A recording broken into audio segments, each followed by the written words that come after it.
Hi friends, എല്ലാവർക്കും ടെക്നോക്യൂരിയുടെ പുതിയൊരു വീഡിയോയിലേക്ക് സ്വാഗതം. അപ്പോൾ ഇന്നത്തെ വീഡിയോ എന്ന് പറയുമ്പോൾ നമ്മുടെ ചാനലിൽ വെച്ച് ചെയ്തതിൽ ഏറ്റവും വലിയൊരു അൺബോക്സിംഗ് ആണ് ചെയ്യാൻ പോകുന്നത്. നമ്മുടെ ഹെഡ്ഫോണിൽ ചെയ്തതിൽ ഏറ്റവും വലിയ അൺബോക്സിംഗ് പ്ലസ് റിവ്യൂ ആണ് ഇന്നത്തെ വീഡിയോയിൽ നമ്മൾ ചെയ്യാൻ പോകുന്നത്. അപ്പോൾ ഇന്നത്തെ വീഡിയോയിൽ നമ്മൾ നോക്കാൻ പോകുന്നത് AKG ബൈ ഹാർമൻ്റെ K371 BT എന്ന് പറയുന്ന വേർഷൻ്റെ നമ്മുടെ അൺബോക്സിംഗ് പ്ലസ് റിവ്യൂ ആണ് ചെയ്യാൻ പോകുന്നത്. സോ എനിക്ക് തോന്നുന്നത് മലയാളത്തിൽ ആരും ഇട്ടിട്ടില്ലെന്നാണ് തോന്നുന്നത്. ഞാൻ സെർച്ച് ചെയ്തപ്പോൾ ഒന്നും മലയാളത്തിൽ ആരും ഇട്ടിട്ടില്ല. അപ്പോൾ നമ്മൾ ആദ്യമായിട്ടാണ് ചെയ്യാൻ പോകുന്നതെന്നാണ് എൻ്റെ ഒരു അഭിപ്രായം. സോ നിങ്ങൾ ആരെങ്കിലും കണ്ടിട്ടുണ്ടെങ്കിൽ താഴെ ഒന്ന് കമൻറ്റ് ചെയ്യുക, കണ്ടിട്ടുള്ളവരാണെങ്കിൽ ഒന്ന് കമൻറ്റ് ചെയ്യുക. അപ്പോൾ നമുക്കിന്ന് ഇത് അൺബോക്സിംഗ് പ്ലസ് റിവ്യൂ ചെയ്യാൻ വേണ്ടി തന്നത് നമ്മുടെ ആശിഷ എന്നാണ്. So a big thanks to Ashisha ഏട്ടൻ. അപ്പോൾ നമുക്ക് ഒട്ടും സമയം നേരെ വീഡിയോയിലേക്ക് പോകാം. അതിൻ്റെ മേലെ ചാനൽ ആദ്യം കാണുന്നവരാണെങ്കിൽ ഒന്ന് സബ്സ്ക്രൈബ് ചെയ്യുക. അതുപോലെ തന്നെ തൊട്ടടുത്തുള്ള ബെല്ലൈക്കണിൽ ഓൾ നിങ്ങളുടെ ഓപ്ഷനോട് എനേബിൾ ചെയ്തിട്ട് ഞാൻ ഇടുന്ന വീഡിയോസ് നിങ്ങൾക്ക് ഉടനെ നോട്ടിഫിക്കേഷൻ ആയിട്ട് വരുന്നതായിരിക്കും. അപ്പോൾ ഒട്ടും സമയങ്ങളുടെ നേരെ വീഡിയോയിലേക്ക് പോകാം. ആദ്യം നമുക്കിത് അൺബോക്സ് ചെയ്യുമ്പോൾ അതിൻ്റെ ബോക്സിൽ എന്തൊക്കെ കാര്യങ്ങൾ എഴുതിയിട്ടുണ്ടെന്ന് നോക്കാം. ബോക്സിൽ നിങ്ങൾ നോക്കുകയാണെങ്കിൽ കാണാൻ പറ്റും നല്ലൊരു കിടിലം ക്വാളിറ്റി ബോക്സാണ് കൊടുത്തിരിക്കുന്നത്. ഇത്രയും രൂപയ്ക്ക് നല്ലൊരു ക്വാളിറ്റി ബോക്സ് തന്നെ കൊടുത്തിരിക്കുന്നത്. ഇതിൻ്റെ ഒറിജിനൽ പ്രൈസ് 23,799 വരെയാണ്. അവരിപ്പോൾ ഓഫറിലാണ് കൊടുക്കുന്നത്. ഇപ്പോൾ ആമസോണിൻ്റെ റേറ്റ് എന്ന് പറയുമ്പോൾ 9,799 വരെയാണ്. ഞാൻ ലിങ്ക് താഴെ ഡിസ്ക്രിപ്ഷൻ ബോക്സിൽ ആർക്കെങ്കിലും മേടിക്കണമെങ്കിൽ മേടിക്കാം. അതിന് മുമ്പേ കുറച്ച് കാര്യങ്ങൾ നോക്കാനുണ്ട്. അപ്പോൾ ഈ വീഡിയോ നിങ്ങൾ തീർച്ചയായിട്ടും മൊത്തം കാണുക. ആദ്യം നമുക്ക് ബോക്സിൽ നോക്കിയാൽ നമുക്ക് കാണാൻ പറ്റുന്നതെന്ന് വെച്ചാൽ AKGയുടെ professional studio headphone K371 BT ഉദ്ദേശിക്കുന്ന ബ്ലൂടൂത്ത് ആണ്. സോ ബ്ലൂടൂത്ത് നമുക്ക് കണക്ട് ചെയ്യാം, വയർഡും കണക്ട് ചെയ്യാം. സോ നമുക്ക് ആദ്യം ഇത് ഓപ്പൺ ചെയ്ത് നോക്കാം. അതിൻ്റെ മുമ്പ് അത് കുറേ സ്പെസിഫിക്കേഷൻ ഉണ്ട്, അതൊക്കെ നമുക്ക് കൊടുത്തിട്ടുണ്ട്. നമുക്ക് എല്ലാം ഓരോ ഡീറ്റെയിൽ ആയിട്ട് നോക്കാം. സോ ആദ്യം നമുക്ക് ഓപ്പൺ ചെയ്യുമ്പോൾ നമുക്ക് കാണാൻ പറ്റും നമ്മുടെ ഹെഡ്ഫോൺ ഇരിക്കുന്ന കാണാൻ പറ്റും. അതുപോലെ തന്നെ ഒരു ജാക്ക് കാണാൻ പറ്റും. സോ ഈ ജാക്കിന് പ്രത്യേകത എന്ന് വെച്ചാൽ ഇവർക്ക് ഹെഡ്ഫോണിൻ്റെ കൂടെ ഒരു കുറേ കേബിൾ തന്നിട്ടുണ്ട്. സോ അതിൻ്റെ കൂടെ കണക്ട് ചെയ്യാനുള്ള ഒരു ജാക്കാണ്. സോ ഇത് കണക്ട് ചെയ്യാൻ നമുക്ക് വലിയ മിക്സറിലോ അങ്ങനത്തെ കാര്യങ്ങൾ കണക്ട് ചെയ്ത് നമുക്ക് ചെയ്യാനാണ്. സോ ഇത് പറഞ്ഞതുപോലെ തന്നെ പ്രൊഫഷണൽ സ്റ്റുഡിയോ ഹെഡ്ഫോൺ ആണ്. സോ സ്റ്റുഡിയോസിൽ ഉപയോഗിക്കാൻ പറ്റിയ ഒരു കിടില ഹെഡ്ഫോൺ ആണ്. അല്ലാതെ നമ്മുടെ നോർമൽ പീപ്പിളിന് ഞാൻ ഒരിക്കലും സജസ്റ്റ് ചെയ്യില്ല. കാരണം ഇതിൽ വരുന്ന സൗണ്ട്സ് ഒക്കെ ന്യൂട്രൽ സൗണ്ട്സ് ആണ്. സോ നമ്മൾ എടുക്കുമ്പോൾ നമുക്ക് കാണാൻ പറ്റും നമ്മുടെ ഹെഡ്ഫോണിന്. സോ ഈ ഹെഡ്ഫോണിന്റെ പ്രത്യേകത എന്ന് വെച്ചാൽ ഇതിന്റെ സ്ലീക്ക് ആൻഡ് സ്റ്റൈലിഷ് ഡിസൈൻ ആണ്. സോ പഴയ ഡിസൈൻ ആണെങ്കിലും പുതിയതായിട്ട് എന്താ പറയുക ഒരു പിടിച്ചു നിൽക്കുന്ന അത്രയും രീതിയിൽ നമുക്ക് കൊണ്ടുപോകാൻ പറ്റും. സോ അതിൽ തന്നെ നമുക്ക് അഡ്ജസ്റ്റ് ചെയ്യാൻ പറ്റും. ഇയർ കപ്സ് ഇതിന്റെ കാര്യങ്ങളൊക്കെ നമ്മുടെ സൈസിനനുസരിച്ച് ഹെഡിന്റെ സൈസിനനുസരിച്ച് അഡ്ജസ്റ്റ് ചെയ്യാനുള്ള ഫീച്ചർ കൊടുത്തിട്ടുണ്ട്. അതുപോലെ തന്നെ നമ്മളിപ്പോൾ എവിടെയെങ്കിലും ട്രാവലിന് പോകണമെങ്കിൽ അതിനനുസരിച്ച് നമുക്കിത് മടക്കി വെച്ചിട്ട് നമ്മുടെ ബാഗിൽ ഇട്ടുകൊണ്ട് പോകാനേ ഉള്ളൂ. നമുക്ക് ബോക്സിന്റെ അടിയിൽ കിട്ടുന്നതെന്ന് വെച്ചാൽ ഇതിന്റെ കൂടെ കിട്ടുന്നതെന്ന് വെച്ചാൽ ഒരു കേസ് കിട്ടുന്നുണ്ട്. സോ അതിൽ നല്ലൊരു AKG നല്ലൊരു കിടിലം കേസ് തന്നെയാണ്. സോ അതിൻ്റെ അകത്താണ് നമുക്ക് കേബിൾസ് വരുന്നത്. സോ ഇതിൽ വരുന്ന 3-4 കേബിൾസ് വരുന്നുണ്ട്. 1.2യുടെയും അതുപോലെ തന്നെ 3 മീറ്ററിന്റെയും 2 കേബിൾസ് വരുന്നുണ്ട്. 1.2 മീറ്ററിന്റെ ഒരു കേബിൾ എന്നുള്ള എക്സ്ട്രാ കേബിൾ വരുന്നുണ്ട്. അത് കോയിൽഡ് ആയിട്ടാണ് ഇരിക്കുന്നത്. 3 മീറ്റർ ഉണ്ട് അത് സ്ട്രൈറ്റ് ചെയ്യുമ്പോൾ. സോ അതേപോലെ തന്നെ ഒരു അഡാപ്റ്റർ കൊടുത്തിട്ടുണ്ട്. അഡാപ്റ്റർ 3.5 mm to 6.5 mm ഉള്ള ഒരു അഡാപ്റ്ററാണ് കൊടുത്തിരിക്കുന്നത്.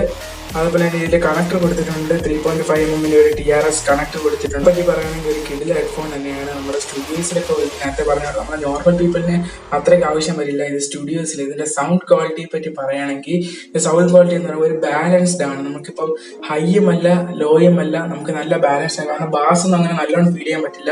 ഇത് സ്റ്റുഡിയോയിൽ ഉപയോഗിക്കുന്നവർക്ക് ഇപ്പോൾ പാട്ടൊക്കെ എന്താ പറയുക അവിടെ റെക്കോർഡിംഗ് ഇടുമ്പോൾ അതിന്റെ ക്രിസ്റ്റൽ ക്ലിയർ ആയിരിക്കും കേൾക്കുന്നത്. അതിന്റെ ഇടയിൽ എന്തെങ്കിലും നോയ്സ് ഉണ്ടോ അങ്ങനത്തെ കാര്യങ്ങളൊക്കെ നോക്കുമെങ്കിൽ അതൊക്കെ മാറ്റാൻ വേണ്ടി ഒരു കിടില ഹെഡ്ഫോൺ ആണ്. അതുപോലെ തന്നെ കണ്ടന്റ് ക്രിയേറ്റേഴ്സ് ഇപ്പോൾ യൂട്യൂബേഴ്സിന് എഡിറ്റ് ചെയ്യുമ്പോഴൊക്കെ ഉപയോഗിക്കാൻ പറ്റിയ ഒരു കിടില ഹെഡ്ഫോൺ ആണ്.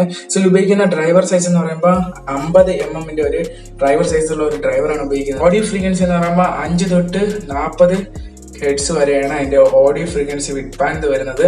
സോ ഇതിന്റെ ബാറ്ററിയാണ് എടുത്ത് പറയേണ്ടത്. സോ ഇതിൽ ബ്ലൂടൂത്ത് കണക്ട് ചെയ്യാൻ പറ്റും. സോ ചെറിയൊരു സ്വിച്ച് കൊടുത്തിട്ടുണ്ട്. ആ സ്വിച്ച് നമുക്ക് ഓൺ ആണെങ്കിൽ ഒരു വെള്ള ലൈറ്റ് ഡിം ചെയ്തിട്ട് ഒരു ബ്ലൂ കത്തിക്കൊണ്ടിരിക്കും. സോ ബ്ലൂ കോൺസ്റ്റന്റ് ആയിട്ട് കത്തുകയാണെങ്കിൽ അത് കണക്ട് ചെയ്യാനാണ് അർത്ഥം. വളരെ സിമ്പിൾ ആയിട്ട് നമുക്ക് കണക്ട് ചെയ്യാൻ പറ്റും. ഇതിന്റെ ബാറ്ററി ലൈഫ് എന്ന് പറയുമ്പോൾ 40 മണിക്കൂറാണ്. സോ ഇത് എടുത്ത് പറയേണ്ടതാണ് നമുക്ക് 40 മണിക്കൂർ ഒരു ചാർജിൽ നിൽക്കും. സോ ചാർജ് ചെയ്യുമ്പോൾ നമുക്ക് കണക്ട് ചെയ്യാൻ ഒരു കേബിൾസ് വന്നിട്ടുണ്ട്. അത് കണക്ട് ചെയ്തിട്ട് നമുക്ക് ഡയറക്റ്റ് നമുക്കല്ലാതെ നമുക്ക് സാധാ ഹെഡ്ഫോൺ ഉപയോഗിക്കാൻ പറ്റും. സോ ഇതിന്റെ ആപ്ലിക്കേഷൻസ് എന്ന് പറയുമ്പോൾ പോഡ്കാസ്റ്റിംഗ്, വ്ളോഗിങ്, അതുപോലെ തന്നെ game streaming, studio monitoring, music production, അതുപോലെ തന്നെ മൊബൈൽ ഡിവൈസസ്, ഡ്രമ്മർ. സോ ഇവർക്കൊക്കെ ഉപയോഗിക്കാൻ പറ്റിയ ഒരു കിടില ഹെഡ്ഫോൺ ആണ്.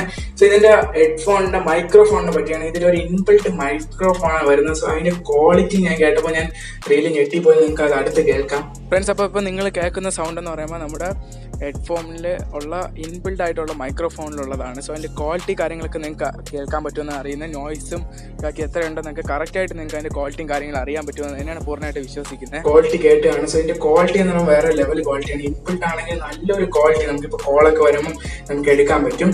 അടുത്ത നമുക്ക് ഇതിൻ്റെ ജസ്റ്റർ ആൻഡ് കൺട്രോൾസിനെ പറ്റി നോക്കുകയാണെങ്കിൽ അതൊരു രക്ഷയില്ല. ഇതിൻ്റെ ഇയർ കപ്സിൻ്റെ കൂടെയാണ് ജസ്റ്റർ കൺട്രോൾ വരുന്നത്, എല്ലാം ടച്ചാണ്.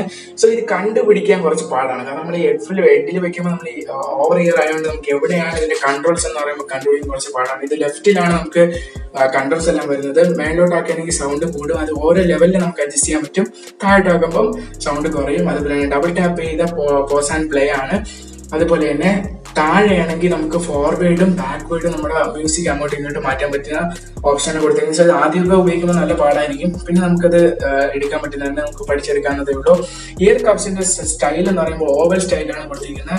ഇയർ കപ്സ് ഒക്കെ നല്ല സോഫ്റ്റ് ആണ്. ഇതിന്റെ വെയിറ്റ് നമ്മൾ ഒരിക്കലും അറിയില്ല, കാരണം നമ്മൾ ഹെഡിൽ ഇരിക്കുന്നതന്നെ തോന്നില്ല. അതുപോലെ തന്നെ ഒരു മേളിൽ നമ്മുടെ ഹെഡ് വന്ന് തട്ടുന്ന സ്ഥലത്തും നല്ലൊരു സോഫ്റ്റ് കൊടുത്തിട്ടുണ്ട്. സോ അതുകൊണ്ട് നമുക്കിത് ഇരിക്കുന്നതായിട്ട് അങ്ങനെയൊന്നും ഫീൽ ചെയ്യില്ല. ഇതൊരു പഴയ ഡിസൈനാണ് കൊടുത്തിരിക്കുന്നത്.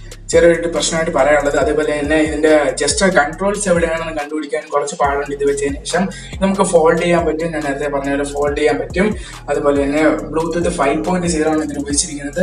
നമുക്ക് ബിൽറ്റ് ഇൻ മൈക്രോഫോൺ ആണെങ്കിൽ ഇത് നോർമൽ പീപ്പിൾക്ക് വാങ്ങിക്കാൻ പറ്റുമെന്ന് കേട്ടാൽ നിങ്ങൾക്ക് വാങ്ങിക്കാൻ പറ്റും, നിങ്ങൾക്ക് ഉപയോഗപ്പെടുമെന്ന് എനിക്കറിയില്ല. കാരണം ഞാൻ വെച്ച് നോക്കിയിട്ട് നല്ല ബാസ് അല്ല, ഇത് കൊള്ളാം. ഇത് സ്റ്റുഡിയോയിലൊക്കെ ഉപയോഗിക്കാൻ പറ്റും. നിങ്ങളിപ്പോൾ ഒരു മ്യൂസിക് പ്രൊഡ്യൂസർ ആണ്, അതൊരു DJ ആണ്, അങ്ങനെ എന്തെങ്കിലും കാര്യങ്ങൾ ചെയ്യേണ്ടതാണ്. നിങ്ങൾക്ക് റെക്കോർഡിന്റെ ക്വാളിറ്റിയോ അതിന്റെ ക്ലിയർ നിങ്ങൾക്ക് വ്യത്യസ്തമായിട്ട് അറിയാൻ പറ്റും. കാരണം അത്രയ്ക്ക് ബാലൻസ്ഡ് ന്യൂട്രലാണ്, എല്ലാം ന്യൂട്രൽ ലെവലിൽ പോകണതാണ്. സോ അപ്പോൾ നിങ്ങൾക്ക് അത് എന്തായാലും അങ്ങനത്തെ ആർക്കെങ്കിലാണെങ്കിൽ ഇത് ഉപയോഗിക്കാൻ വേണ്ടിയാണെങ്കിൽ നിങ്ങൾക്ക് വാങ്ങിക്കാവുന്നതാണ്. അല്ലാതെ നോർമലായിട്ട് ആൾക്കാർ ഇത് വാങ്ങിക്കേണ്ട കാര്യമില്ല, കാരണം നിങ്ങൾക്ക് അത് അത്രയ്ക്ക് ഉപകാരപ്പെടുമെന്ന് തോന്നുന്നില്ല. നിങ്ങൾക്ക് വേറെ കിട്ടുന്നതായിരിക്കും. സോ AKG ഒരു കിടിലം ബ്ലൂടൂത്ത് ഹെഡ്ഫോൺ തന്നെയാണ് ഇത്. ബ്ലൂടൂത്ത് പ്ലസ് വയേർഡ് ആണ്. K371 BT എന്ന് പറയുന്നത്. സോ ഇതെനിക്ക് നല്ലോണം ഇഷ്ടപ്പെട്ടു. ഇതിന്റെ ഡിസ്ക്രിപ്ഷൻ ബോക്സിൽ ലിങ്ക് ഒക്കെ ഇട്ടിരിക്കാൻ നിങ്ങൾക്ക് ആവശ്യമുള്ളവർ കയറി നോക്കാവുന്നതാണ്. അപ്പോൾ ഇന്നത്തെ വീഡിയോ നിങ്ങൾക്ക് എല്ലാവർക്കും ഇഷ്ടപ്പെട്ടെന്ന് കരുതുന്നത്. ഇഷ്ടപ്പെട്ട എൻ്റെ ചാനൽ ഒന്ന് സബ്സ്ക്രൈബ് ചെയ്യുക. അതുപോലെ തന്നെ അടുത്തുള്ള നോട്ടിഫിക്കേഷൻ ബെല്ലിൽ ഓളെന്നും കൂടെ ഓപ്ഷൻ കൂടെ എനേബിൾ ചെയ്തിട്ടിരുന്ന ഞാൻ ഇടുന്ന ടെക് പ്ലസ് എവരിത്തിങ് കണ്ടന്റ് നിങ്ങൾക്ക് ഉടനെ നോട്ടിഫിക്കേഷൻ ആയിട്ട് വരുന്നതായിരിക്കും. അപ്പോൾ നമുക്കൊരു പുതിയൊരു വീഡിയോയിൽ കാണുന്നവർക്ക് എല്ലാവർക്കും ബൈ ഫ്രണ്ട്സ്.